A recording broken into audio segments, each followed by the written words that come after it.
the political touch aha ni turadiscussinga iryo butegetsi a political touch rizoba twenzire tuganire aha bururu bwa LC5 akaru ekitutire week ibirabire na binajyo kwezo kwenyine kandi aha bwa Kanungu district akaruraka kakaba ketabigwemu tumusimire Kerebu Chipand ubwo niwe chairman wa NRM aha bwa Kanungu district twije twageraho Reverend Justice Tibesigwa ugu nawe akayitabira mu karuraka kandi ari kurugakora muri Mbarara City then twije twageraho na Mwongera Henry Tibifumura ugu niwe ari district council ahabwa Kambuga Town Council abo bombe bashatu nibo bayitabira mu karuka LC5 ahabwa Kanungu district kandi twenzire tuganire uku akaruraka katandikire uku katambwire nangwa nebirara ryajo mishaho bamwe barayije nka independent ikiturukusubira kitwenka abanyamakuru kandi hamwe na analysts ebituye naherizo kamba hereza kagisha beyanjure then tutandikire. Yes, we bali munonga prize UG habwa Kinkizi LC5 mwe bali munonga kandi ugundi murundi kunyakira mbeho zanyu kabulijo ninye Ashraf Kayuwa kandi kutesa nshonga zitali zimwe na zimwe izira kwata byo bitegeshi bwa Kanungu district nashemererwa munonga kuba mbeho ezachi intwara kadishaka kusema Kinkizi LC5 kunyakira aha DG program amazina ni Prince Kagurusi yebale omwami prize ugundi umurundi kunyakira ahambeho za Kinkizi LC television on program ya Kanu ya political touch kabulijo amazina ni Mike Tulyatunga nalishi ubari kweta aka Mike Bin Lutex we bari munonga. Yes, engineer panel yeri isoba kandi twenzire tuganire nko kuna nabagambire. To begin with, Derek Kagurusi Prince Buchura ni manya uri analyst kandi otuno bintu bya politics kurwo mu university kuzo mu field n'ibindi so iwakaruka LC5 ahabwa Kanungu district. To begin with, twatandika na joint campaigns ezitwe kwanditse bona babetabiragaho then bahayo urubazo rwabo iwe joint campaign zentebe ya katano ukazireba zikutambura zita we bari mwami prize kuko wawachurize cha joint campaigns to me ejo ekaberi the worst strategy ever to be used because buri muntu we nayo yasimbire abagaine strategy yeye kandi kumurazo mu joint campaign that means they are hijacking your individual strategy ubwiro bwinji joint campaigns zira depending on individual mobilization nti wowe kuzo mu karuru we know campaign joint how much have you mobilized so if it is not your home ground umuntu arakutererayo and you lose even the votes you had at your own home so joint campaigns it was always working for the home ground candidates not for those who have just joined the team so to me joint campaigns it was a wastage of time. Prince nyezuru tushobora no ma joint campaigns takatandikire RDC wa Kanungu akwatanise na chairman I mean nora kurobururu bwa NRM habwa Kanungu district omwami Alex Kamukama baketa kandi tsaba bashitama hamwe mu district council hall bayikirizana nabo uko barakora joint campaigns zezo kuba ratambure kwetora district kandi tsaba bayikiriza nangwa nibo bafandingira na joint campaigns zona kandi bakabashoroza muna sente so ati we orugujati zine mugashogwe yine kizi yambere. The challenge I have with the candidates wa Kanungu is that they don't do research and they lack handlers.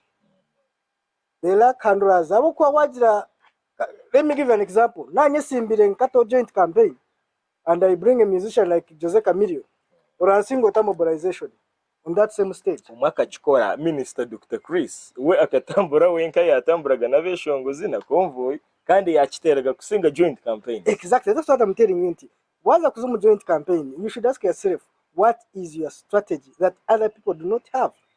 Even in university, we used to do joint campaigns on halls.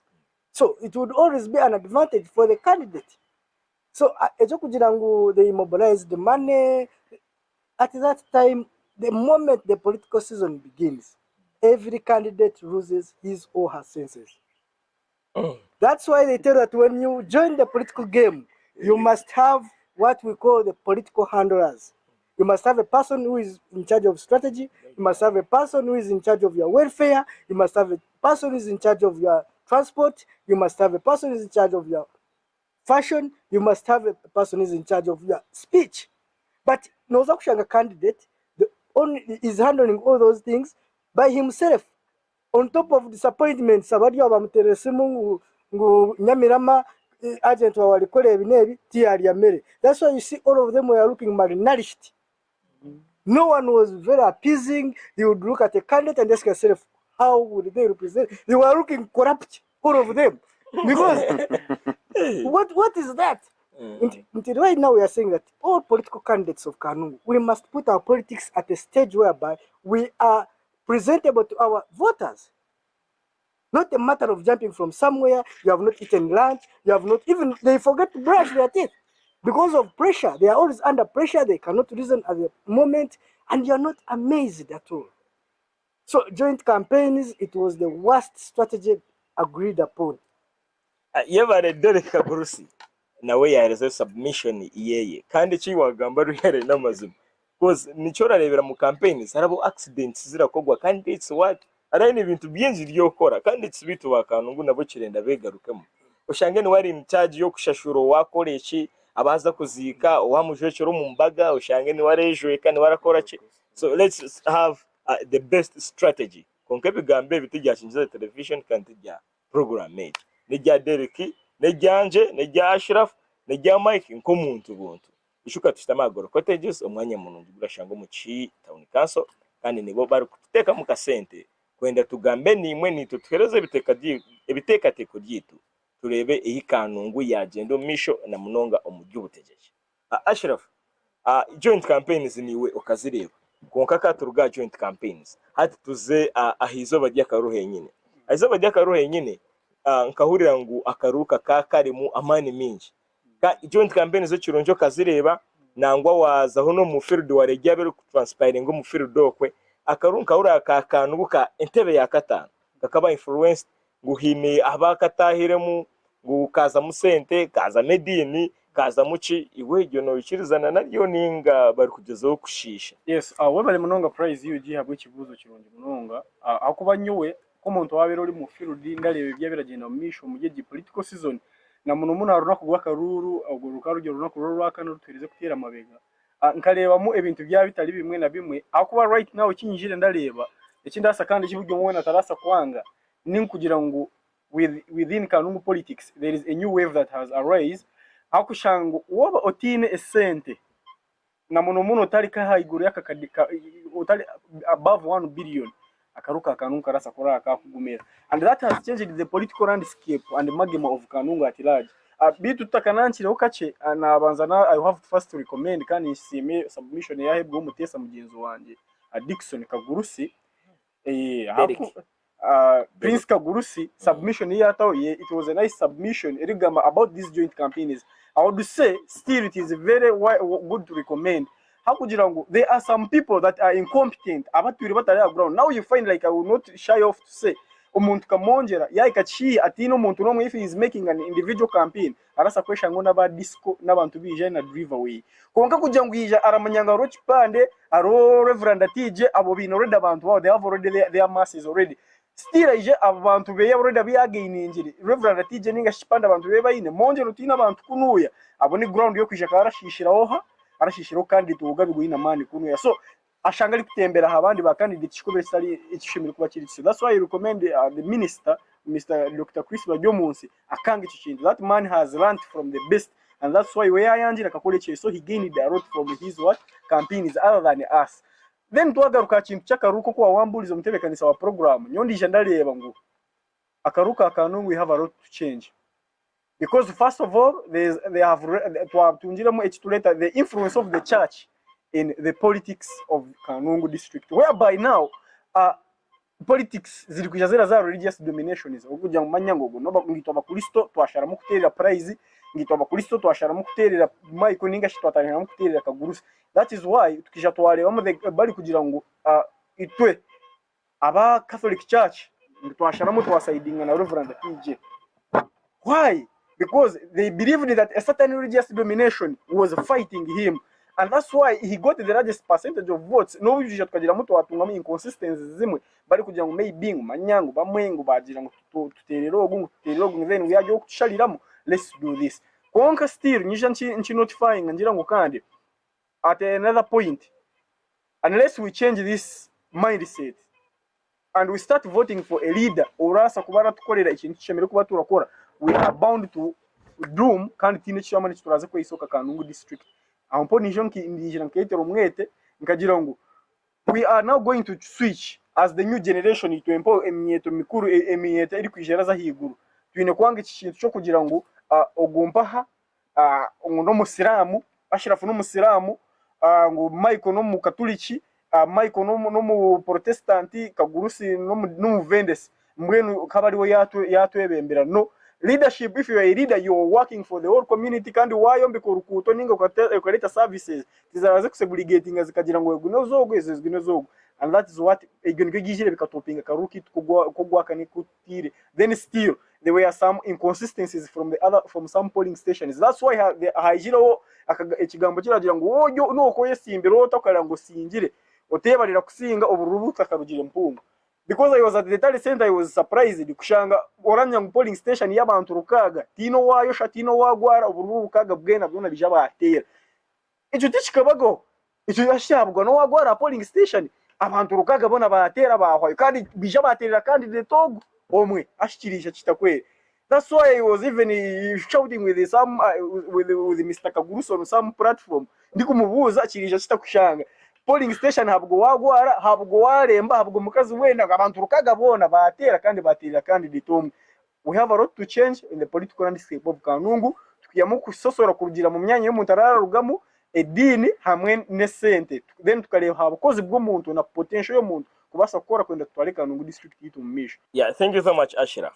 Mu bimwe umubira tuma akaruka tambura umisho kandi twagira bebembezi barungi twatera n'akaruka ihorere harimo security. Mike, recently umuburo bwahingwiro bwa bamemba ba parliament nkareba mukategwa munonga hariho bururu kurangiro bururu bwa Kinkizi West, especially abebesimbire Kinkizi West batakavuyo n'imivu yango konka akaruka ka LC5 oreberemu obuteka niwe I think you ka analyst ndamanya orora majone byabirara transparent mu district ayizo bari karuru ejyarugiremo na reaction z'abantu bintu mu byaro urukura abantu bari kusima na results ninga nabwe ka LC5 kabiremo imivu yango yebali Mr. Price strictly nyenda ngaruke mu ikibuzo cy'uwambuza tatwira ubwire akaruruka LC5 compared n'ubururu burugireho if I may say the previous elections of the MP bwa MP bukija bwa twegesa, it was like an eye opener.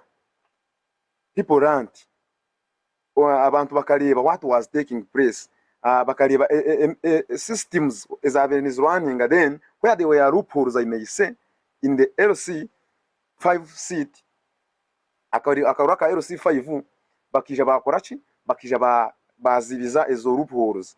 To me, according to me, I may say akaruka LC5 everyone is happy, everyone in Kanungu is happy. Yeah, true. I'm saying this, everyone is happy because akaruka kategwa kurunji, akaruka tukareba kakija kazamu security abantu babarendo yasinjire tukareba kakazamu security retight akaruru. Not everyone is happy tokajira everyone was happy with the results because ariho wasingwara karuru ni Reverend Justice Tibesigwa wakara babajire umwami Kerebu Kipande chairman wa NRM nabo bajire mwongera oho birori vice LC5 kandi bondagira ati barashemeriye koze warazimwe mu polling stations urashanga abantu bari 10 abayine kwa bari ha polling station ushanga ngo abantu bona 10 batera karu which means owaye aho bururaho abandi other two opponents buti barabe happy koze baraze kumanya ngo habaho bushuma koze obviously rubwe no bushuma ekindi nkareba nkatunga chance narebo zimwe mu declaration forms nareba ngo polling station ntebe baragiye ngo hine kutera nk'abantu bishata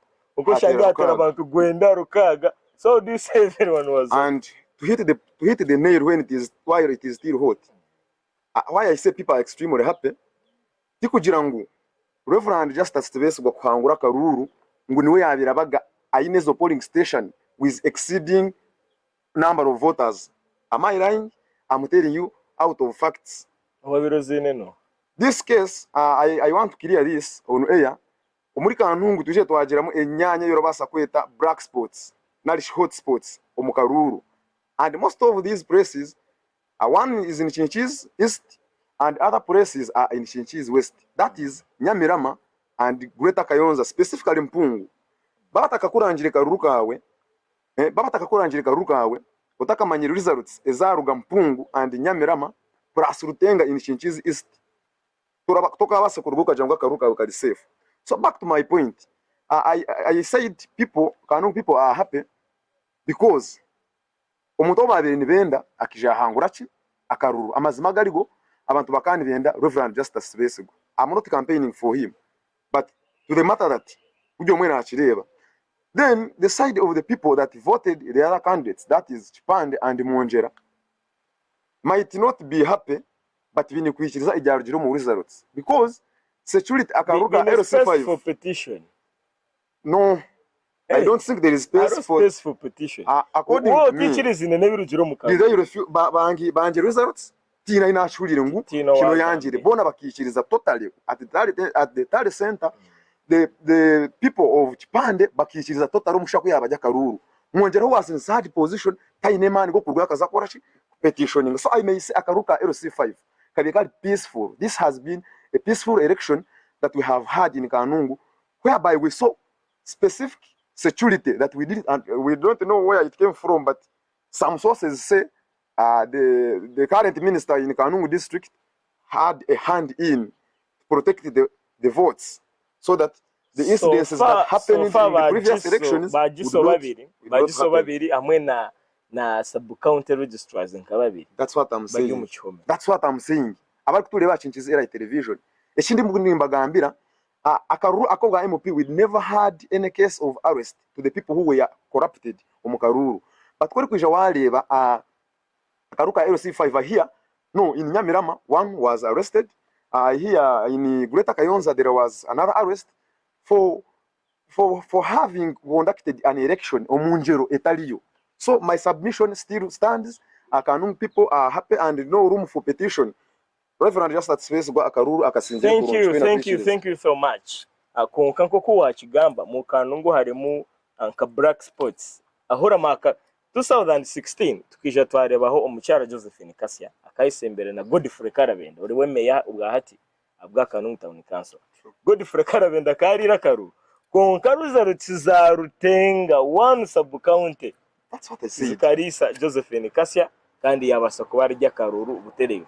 Omwami Prince warebe bagenzi bawe bagamba bagira karuka Kanungu kakaba kakaba fair ihine cyabireho gwabatiro bururu bona bakaba kugira ngo warira karuru niwo barenda no ikiriza na ryo nebyo ninga ariko akaruka cyamize mu rubaje no leba waboli ati no leba wali a program keje mujuga kimuka yaje the more the monkey climbs a tree, the more it exposes its anus. So kurujira bagamba byona niho nafuna mindset yabo bona. Akakaruru, yes, it was a bit fair, but was not genuine. Nyoko muntu wakajire kakamanya. Actually tutakajire now ndabasa nakuleta nti I am the only person in the whole district who wakozire intelligence in ISR Kanungu Intelligence Bureau, and I talked about the self-kidnap of the candidate 2 weeks before it happened. Meaning that if the security of Kanungu had taken my points seriously, such things wouldn't have happened. Maybe I may think even the security was compromised because they did not take action over that. I believe all of you agree that you saw that point. True. Kachireba WhatsApp ruchandika konka no manyaniwe titura kuchenga kwenyine. Urasa kwani warakwenda na security agencies. So okurabura ukakora kurabura. Konko kurabura kuko wakozire no bukirawe ngo nikwe kwa genzire umisho. Habo kidnap. Kandi twarebaho Dr. Chris baryo munsi ko wasicuwaringire kandi ditoba kidnapping. Ariko iraringa ari kujyana amazima umushaba bamutwire nagezeho cyango nangwa no bature wenyine yasima bamuyamba kugaruka because abantu binji Omwami Prince nubwo kirabo ukakora alert niwe urasa kushanga wabiruri mu campus ninga wabiro kwatagire na security agency ninga wari kwenteka yawe uri kwandika biwabona ukaracaba ati doleba experience nyino mu karuru abinje basa kwa mutarajimanya okanyowe nkaba chairman wa NRM Makere University 2 years and opposite kandi nata honda gambira ndi general secretary wa LC1 wamukubira zero kawempe south. So obwebembezi obuli mu such scenarios mbukiremu. So echinda singa yo kwetegereza is to manage a political project and their candidates. So I can read their mind and I get to know what they are planning. That's why you see when you look even at my posts, they always have a hidden message. For purposes of clarity, Natwaza Mukanungu district or Yiro government officials, we have very few people who are commissioned cadres by the president in the NRM. And for you, the president spotted you, you have gone under that training, and now you are a cadre. So the cadres of NRM, we are very few who are below 30 years. We are very few. So twagaruka akarugo kugira ngo justice akasinga fairly, I disagree. I'll give you examples. Nti oburubuga amafuga bukija aine over 1,000 when it is one parish. Oburubuga nyamirama bwija buli shoda. Was a chanda the way they were arresting everyone in something that is not precedent. Focus of Chigambao, and in any case, what was the interest of the minister in an LC5 election? To an extent, in Tijaya, Koratara Center, and Chichi's West, and no, minister, akabana endo bulinganiza. No mo mukaroki twabire tuhendire. Tukarebaho obushumankuzi bw'akaruru. Twareba candidates batarikirizana munonga Kinkizi West. So minister akijo mukarura kwenda agaruzaho buteka. Kandi ngori we chairman wa NRM bwa Western Uganda akaba really ainenaho kuba hini arajira hiraka. Nubu chobanka minister utino mu cyango. Kandi by chance akaroka kakaba mu district. So minister karenda ngo habeho kuma karuruje ataba mu okwiba karuno ukacyusa kebitware biro mu Kinkizi West. Echo kucyusa karuru kitariho abo no kushobora kugaruka point yanyu mwagira ngo one polling station ikabereho bururu kaga no mvota register bururu kaga. You miss a point. President akimuka yagira ati abantu babarya LC1 muri abamanya, they are free to vote. So it always depends on how best you mobilize your voters to that level that they are known at the LC1. You have a national ID, you vote. That one happened to areas where those who are mobilized. So it is not your weakness is not our challenge. So you know, actually, to be honest with you, just a sakaki. Man. No. But me individually, I'm a civil person. Akaruru akakora leba. Arasinga kwiba. Duara kasinga. No. That's why you always see me. Nti wanyebo kansinga. I will congratulate you. But it doesn't mean that your votes were genuine. I am doing it for the sake of the public and in any civilized community. When they defeat you, whether in a manner that is okay or not okay, you must congratulate your opponent. We do it for the sake of the future because we cannot live in denial all the time. Nti Oria Kiba ya Iba Munonga, at the end of it all, that means even the register was compromised. Did you spot some areas he Reverend I've given you already. I'm giving you Mafuga, for example. I've given you Kanungu Town Council. I will give you Nyamirama, and I will give you Rubimbwa in Chirima. Mike Benerutex, omwami Prince ya Jangwa Karuru ni manyangu n'amazuma hati toine rubaju konka during election ya LC5 kandi nchira kureba omu camp ya Justice Tibesigwa. So n'amazuma akaruru mukakiba. This man, surely I'm disappointed, disgusted, I don't have what to say. Omwami Prince Kaguru squara we naruga kagirangu Reverend Justice Tibesigwa akiba Karuru. I'm totally disappointed. If you can say Reverend Justice Tibesigwa akiba Karuru. You have said akaruka Kanungu most of the times oliba munonga ni warakora ki ni warasinga, but to the LC5 election I deny this. Or protecting akaruru ni wasingira. I may say Reverend Justice Tibesigwa agerizo protecting akaruru keye. Because you have not talked about the incidences. As the cases to Gambia have been Pungwe Nyamirama. I thought in Tulebo Bururu, already beyond beyond the register, beyond the, how can one cell have over 600 voters? The same pool when is they are populated. registered voters, They are not. bona barasa No, kuisha. no. Hey, The register was saying. Evidence that they are not registered. The register was saying that those polling stations being abantu abatezi bakaruru like bishatatano, but we were surprised ushanga abantu rukaga batera abantu kandi abandi bintu 00. Echo ni kiza kita uko Ashrafu yabiyagambira ni bakafa tiaro wagwire tiaro. No, please don't confuse us. Thank you, Mike. Don't confuse us. Thank you, Mike. Karuka Akaruka Kanungu district akitwendere kentebe ya katano. Niho ndatekateka niko karuka singiye kuba peaceful. Why? True. Niko karuka turugiremo titukarebere candidate we no wabira yesimbere ari kwanga rya rugiro mu karuka. Titukamanya ya titukarebere candidate we na ari kupetitioninga anywhere ngo akaruka yeka kabuzabuze. Nico turebariza minister kije mu karuro mu karuka kaba peaceful. Jesus chairman Konka Prince to begin with akaruraka urukureba ngo uko kagenzire ekira basa kurara cyarugamo na munonga haro independence abari kuyija tugire koko wagamba urakira kureba ibintu we bitakakoze tugira ngo hinora yenka hari oyine flag hinora jimwiyeho ninga barugeho umushabano opposed umugeneration agenda kora abantu bakana When tindamanya yaba murakira gukora research mutakagira mu bintu bimwe. I will take you back to history. Nti buri karuruka NRM primaries ku umwami Dr. Chris Badiomo Sajiremo for the past 15 years. He has used one trick which I'm making research about.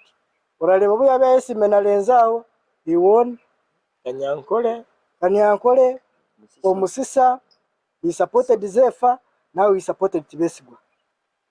It is always one line, meaning that he has a hidden trick that he is always using.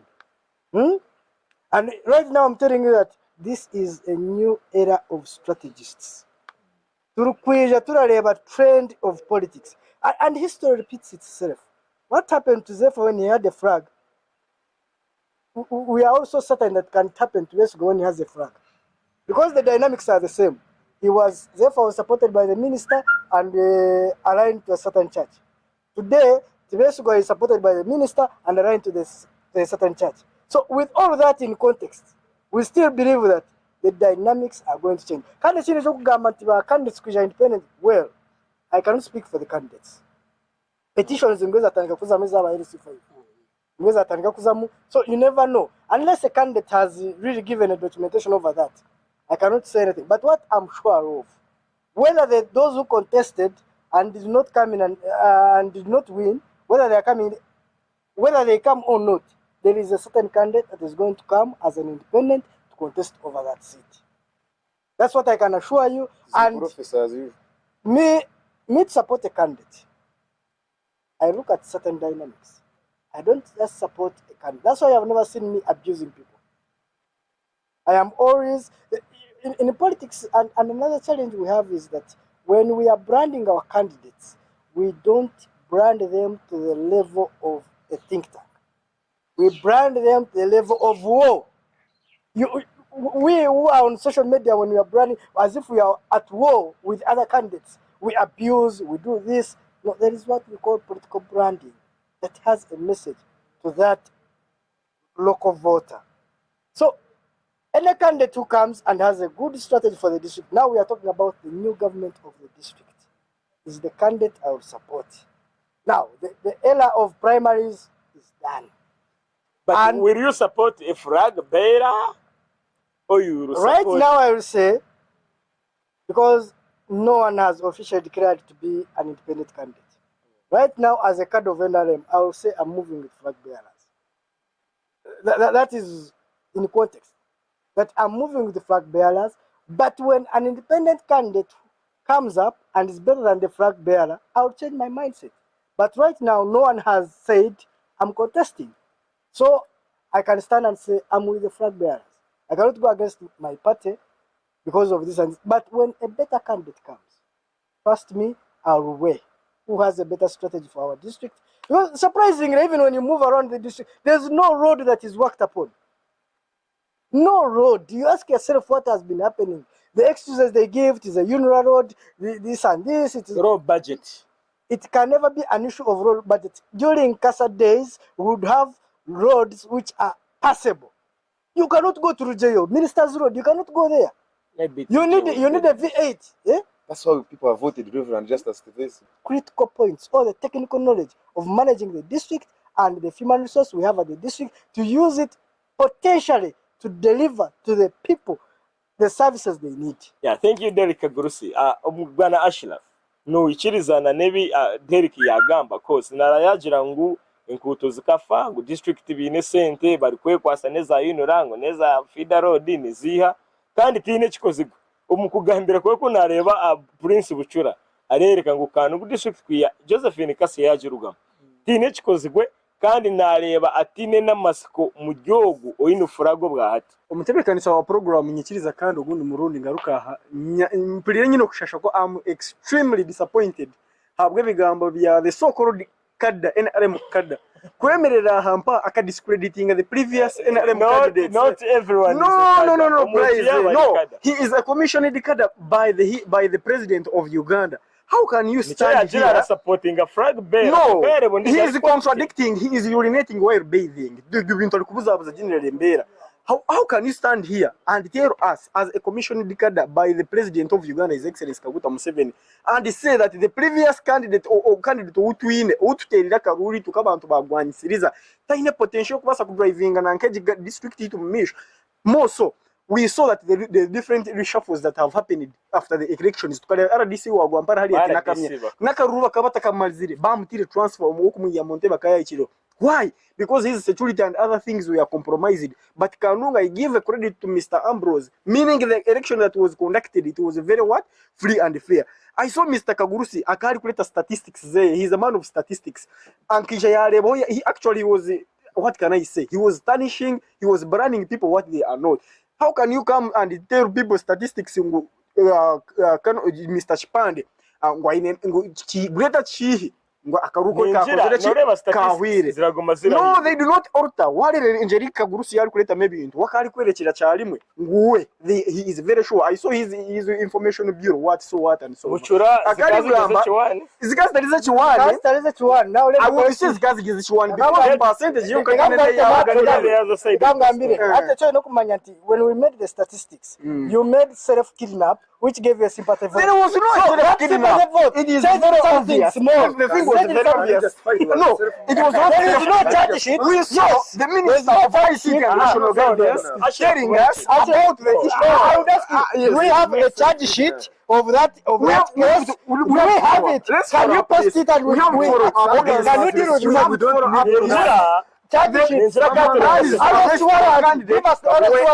Beard from the way by the minister. These people are arrested. Not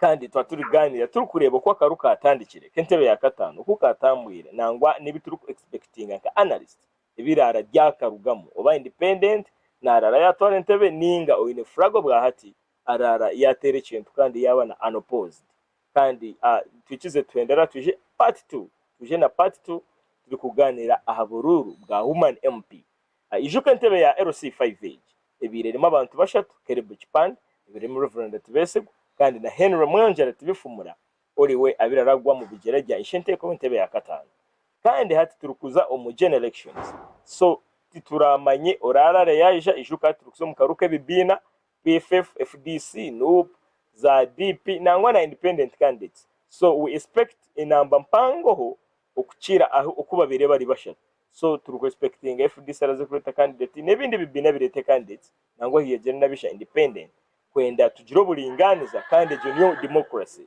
abantu bona besembe abantu batoranemu orabebembe katuje na part 2 ubwo turagamba ahaburu bwa woman MP ukubwatambwire kandi turi kureba no kuburara bwatambara umugene elections